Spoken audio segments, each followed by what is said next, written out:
Há muito, muito tempo atrás, na terra de Oz, vivia um homem chamado Jó. Ele era íntegro e reto, temente a Deus e desviava-se do mal. Jó foi abençoado com grande riqueza e uma família numerosa. Ele tinha 7 filhos e 3 filhas.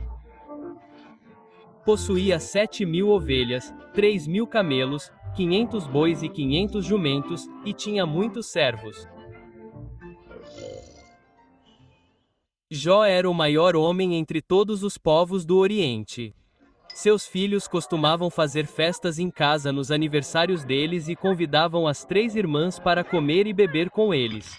Quando o período de banquetes terminava, Jó tomava providências para que eles se purificassem.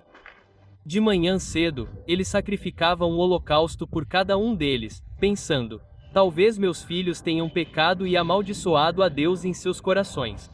Esse era o costume de Jó. Certo dia, os anjos vieram até o céu para se apresentarem ao Senhor. Satanás também foi com eles. O Senhor perguntou a Satanás: de onde você veio? Satanás respondeu ao Senhor: de onde você veio? De onde você veio? De onde você veio? Aspas. Então o Senhor disse a Satanás: você notou meu servo Jó? Não há ninguém na terra como ele. Ele é íntegro e reto, homem que teme a Deus e se desvia do mal. Aspas. Será que Jó teme a Deus sem motivo? Satanás respondeu: você não colocou uma cerca em volta dele, de sua casa e de tudo o que ele tem? Você abençoou a obra de suas mãos, de modo que seus rebanhos e gado estão espalhados por toda a terra. Agora, porém, estenda a mão e fere tudo o que ele tem, e ele certamente o amaldiçoará na sua cara. Aspas.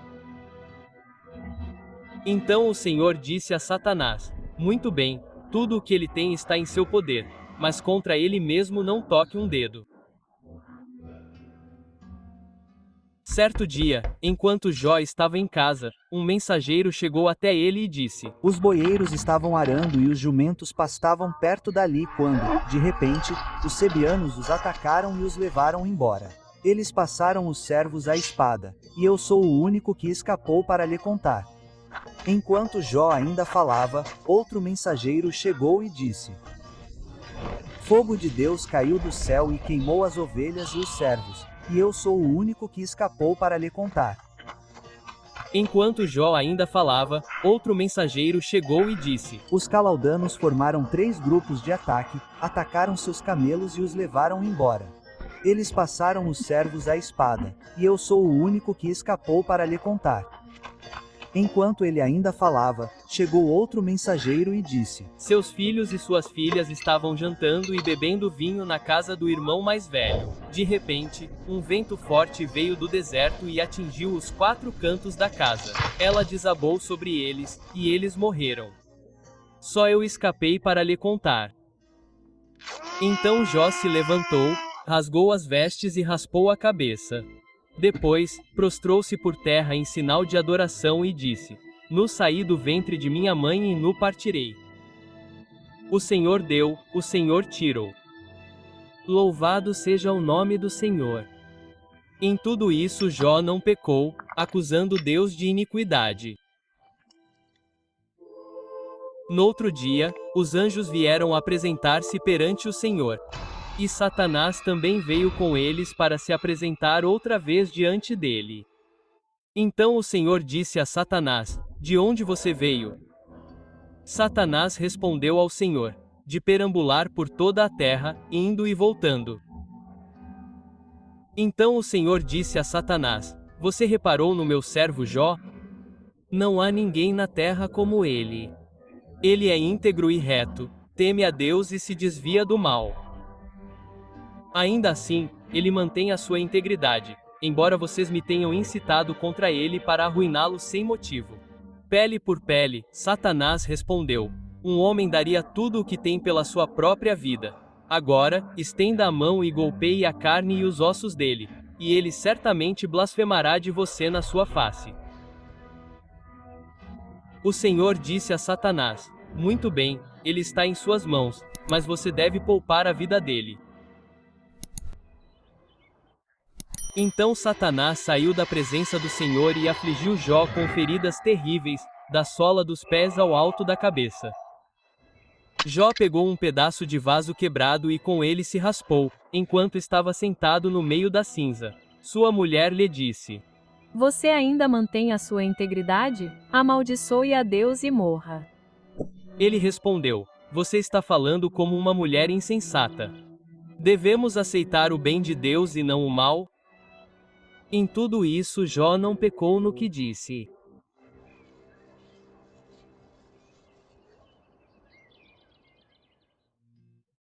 Quando os 3 amigos de Jó, Elefaz, o Temonita, Bildade, o Suíta, e Zofar, o Namatita, souberam de todas as desgraças que lhe haviam acontecido, saíram de suas casas e se reuniram para ir condoer-se dele e consolá-lo.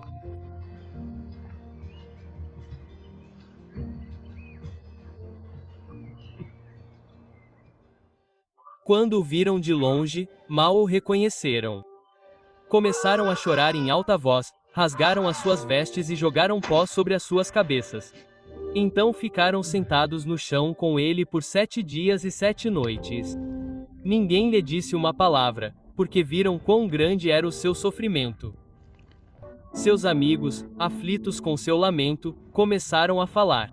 Elefantes falou primeiro. Jó, o inocente, prospera. Seu sofrimento é sinal de pecado. Então Bildade disse: Se você for justo, Deus o restaurará. Então Zofar disse: Você fala demais. Arrependa-se e Deus o levantará. Mas Jó afirmou sua inocência. Eu sou inocente. Por que devo sofrer? Meu coração é puro. O debate continuou por várias rodadas, com Jó defendendo sua integridade e expressando sua angústia. Apesar de seu intenso sofrimento e das acusações de seus amigos, Jó continuou expressando sua fé em Deus. Ele disse: Ainda que ele me mate, ainda assim esperarei nele. Certamente defenderei os meus caminhos diante dele. De fato, isso resultará em minha libertação, pois nenhum ímpio ousaria apresentar-se a ele. Eu sei que o meu Redentor vive e que, por fim, se levantará sobre a terra. E, depois que a minha pele estiver destruída, ainda na minha carne verei a Deus. Eu mesmo o verei com os meus próprios olhos. Eu não sou outro. Como o meu coração anseia dentro de mim. Então, formou-se uma forte tempestade, com nuvens escuras e relâmpagos. Jó, de pé no meio da tempestade, sentiu o poder bruto da natureza, enquanto a voz do Senhor trovejava de dentro do redemoinho. Por fim, o Senhor falou a Jó do meio da tempestade: Quem é este que obscurece os meus planos com palavras sem conhecimento? Prepare-se como homem, eu lhe perguntarei, e você me responderá. Onde estavas quando lancei os alicerces da terra? Dize-me se compreendes. Quem lhe determinou as dimensões? Certamente sabes. Quem estendeu a corda de medir sobre ela? Sobre que foram colocados os seus fundamentos? Ou quem lançou a sua pedra fundamental, enquanto as estrelas da manhã juntas cantavam e todos os anjos bradavam de alegria? Podes atar as cadeias das Pleiades? Podes soltar o cinto de Órion? Podes fazer nascer as constelações no seu tempo? Ou fazer sair a ursa com os seus filhotes? Conheces as leis dos céus? Podes estabelecer o domínio de Deus sobre a terra? Podes caçar a presa para a leoa e saciar a fome dos leões quando se agacham nas suas tocas ou se deitam no mato? Quem dá de comer ao corvo quando os seus filhotes clamam a Deus e vagueiam por falta de alimento? Sabes quando as cabras montesas dão à luz? Observas quando a ovelha dá à luz? Contas os meses até que deem à luz? Sabes o tempo em que dão à luz? Elas se agacham e dão à luz os seus filhotes. As dores do parto terminaram. Seus filhotes crescem fortes e prosperam na natureza. Eles vão embora e não retornam. O boi selvagem consentirá em servi-lo? Ficará ele perto da sua manjedoura à noite? Você consegue prendê-lo ao sulco com um arreio? Ele conseguirá até que o vale fique para trás? Você confiará nele por sua grande força? Você deixará o trabalho pesado para ele? Você pode confiar nele para transportar seus grãos e levá-los à sua eira?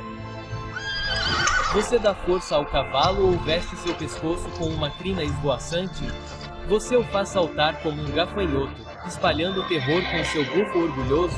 Ele corre ferozmente, regozijando-se com sua força, e avança para a luta. Ele ri do medo, não tem medo de nada. Ele não foge da espada. A aljava chacoalha ao seu lado junto com uma lança e um dardo brilhantes. Em excitação frenética, ele devora o chão. Ele não consegue ficar parado quando a trombeta soa. Será que o falcão alça voo com a sua sabedoria e abre as asas para o sul? A águia voa alto ao teu comando e constrói o seu ninho no alto? Ela habita num penhasco e passa a noite ali. Um penhasco rochoso é a sua fortaleza. De lá ela busca alimento. Seus olhos a detectam de longe. Seus filhotes se banqueteiam com sangue. E onde estão os mortos, ali está ela. Olha para o bemote, que eu fiz contigo, e que se alimenta de erva como um boi. Que força tem nos seus lombos! Que força nos músculos do seu ventre! Sua cauda balança como um cedro. Os seios das suas coxas são bem unidos. Seus ossos são tubos de bronze, seus membros, barras de ferro. Ela ocupa o primeiro lugar entre as obras de Deus. No entanto, seu Criador pode se aproximar dela com sua espada. As colinas produzem seus produtos, e todos os animais selvagens brincam perto dela. Sob as plantas de lótus ela se deita, escondida entre os juncos do pântano. Os lótus a escondem em sua sombra. As papoulas junto aos riachos a cercam. Um rio caudaloso não a assusta. Está seguro, ainda que o Jordão se levante contra a sua foz. Podes puxar o Leviatã com um anzol ou prender-lhe a língua com uma corda? Podes enfiar-lhe uma corda no nariz ou furar-lhe o queixo com um anzol? Continuará ele a implorar-te por misericórdia? Falará contigo com palavras suaves? Fará acordo contigo para que o tomes como teu escravo para o resto da vida? Poderás fazer dele um animal de estimação como um pássaro ou polo numa guia para as moças da tua casa? Os mercadores negociarão por ele? Repartirão o seu dinheiro entre os mercadores? Poderás encher-lhe o couro com arpões ou a sua cabeça com lanças de pesca? Se lhe puseres a mão, lembrar-te-ás da luta e nunca mais o farás. É falsa qualquer esperança de o dominar. A mera visão dele é avassaladora. Não há ninguém suficientemente forte para o despertar. Quem poderá, pois, resistir-me? Quem tem alguma causa contra mim que eu tenha de pagar? Tudo o que há debaixo do céu me pertence. O Senhor continuou, questionando Jó sobre os mistérios da criação e do mundo natural, enfatizando a sua Jó, humilhado e humilhado pelas palavras de Deus, respondeu: não sou digno. Como posso responder a você? Coloquei a mão sobre a boca. Falei uma vez, mas não tenho resposta. Falei 2 vezes, mas não direi mais nada. Então o Senhor falou novamente, ilustrando ainda mais seu poder e soberania. Por isso, desprezo a mim mesmo e me arrependo no pó e na cinza. Depois que o Senhor disse essas coisas a Jó, ele disse a Elefantes, o Temonita: estou irado com você e com seus 2 amigos, porque vocês não falaram a verdade a meu respeito, como meu servo Jó disse. Agora, pegue 7 novilhos e 7 carneiros, vá até meu servo Jó e ofereça um holocausto por vocês. Meu servo Jó orará por vocês, e eu aceitarei sua oração e não os tratarei conforme a sua insensatez. Vocês não falaram a verdade a meu respeito, como meu servo Jó disse. Então Elefaz, o Temonita, Bildade, o Suíta, e Zofá, o Namatita, fizeram o que o Senhor lhes ordenou, e o Senhor atendeu à oração de Jó. Depois que Jó orou pelos seus amigos, o Senhor restaurou sua fortuna e lhe deu o dobro do que tinha antes. Todos os seus irmãos e irmãs, e todos os que o conheciam antes, vieram e comeram com ele em sua casa. Eles o consolaram e consolaram por todas as desgraças que o Senhor lhe havia causado, e cada um lhe deu uma peça de prata e um anel de ouro. O Senhor abençoou o último período da vida de Jó mais do que o primeiro. Ele teve 14.000 ovelhas, 6.000 camelos, 1.000 bois e 1.000 jumentos. Também teve 7 filhos e 3 filhas. A primeira filha deu o nome de Gima, a segunda de Casaia e a terceira de Queran-Apuxe. Em nenhuma parte da terra se encontraram mulheres tão bonitas como as filhas de Jó, e o pai delas lhes deu uma herança, juntamente com os seus irmãos. Depois disso, Jó viveu 140 anos. Ele viu seus filhos e os descendentes deles até a 4ª geração. E assim Jó morreu, já velho e cheio de anos. A vida de Jó é um poderoso testemunho da fé duradoura e da soberania divina. Por meio de seu imenso sofrimento e restauração final, aprendemos sobre as complexidades do sofrimento humano, a importância da fé inabalável e os mistérios dos propósitos de Deus. A história de Jó nos encoraja a confiar em Deus mesmo quando não entendemos nossas circunstâncias.